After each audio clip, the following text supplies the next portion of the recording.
Ito po yung daan papunta doon sa property, doon sa kabila. Yan. Andun po yung property sa kabila. Yung sa Barangay Road po doon. Ito po yung pinakang main road. Ito po yung papuntang Binavista, Quezon.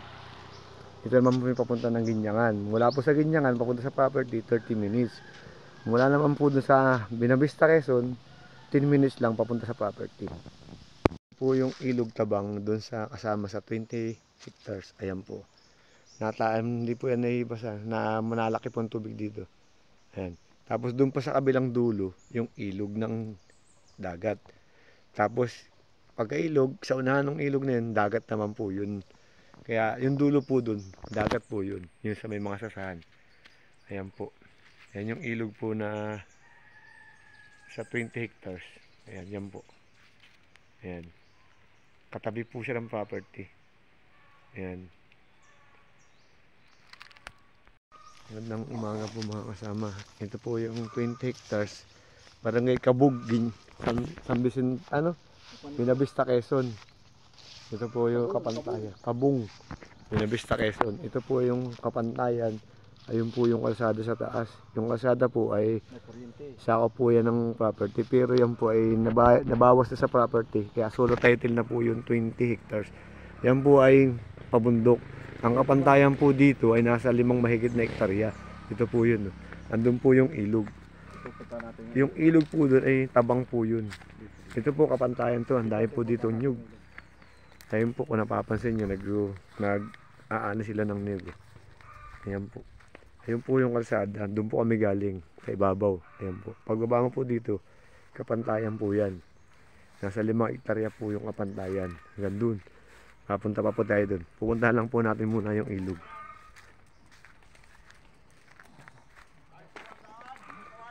So may kawayan daw pong daan. Yan. Yan po yung may bahay po dito.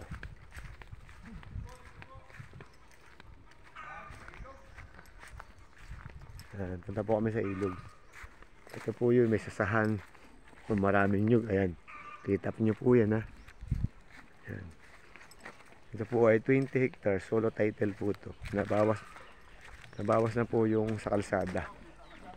Kaya 20 hectares na po ito. Tingnan lang po naman yung ilog. Alat po yung ilog. Hindi, yung naroon, yung doon sa unahan, yung linulusutan ng mga motor diyan, kasama pa nito no? Kasama pa? Ayun ang pagitan, yun ang dulo. Ah, yun ang pagitan? Ayun. Yung tatawigan mo doon? Oo. Yung surkatan? Andun po yung tubig tabang. Bago yung... Pag malaki yung tubig, abot pa rin yun. Bago yung... Ito po. Ito po yung Kapantayan. Yan. Diyan po yung ilog ng dagat. Dagat po. Dagat ito sir ano? Dagat po yan sa kabila. Dagat po. Nakaharap po sa dagat yan. Kabila. Ilog po tapos dagat. Tapos ito po sasahan. Ayan po. Ayan. Dahil po nilang kinukupra oh. Dami. Ayan. Dahil po nilang kinukupra. Ayan. Nasa ilan nyug kaya ito?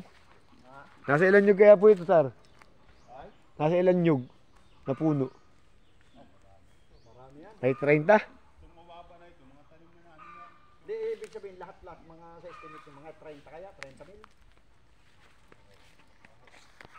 Oo, estimate lang daw, nasa 20 mahigit. 20. Ayan po, Kapantayan po yan. Oh.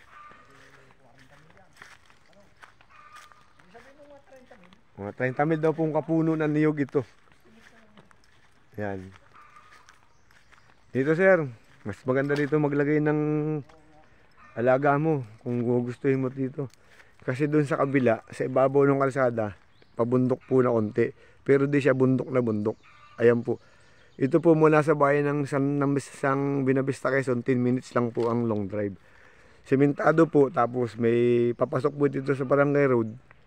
Medyo sementado, hindi sementado. Pero ongoing po pagsisemento. Ayan po yung kadugsong pa, doon po sa kabila, yung tubig tabang na ilog. Yan, basta po dito sa part na dito, yan po ay dagat. Doon po sa kabila, yung ilog na tabang. Ayan po, may nadaan po mang motor. Yan po yun. Abin nyo na po ito.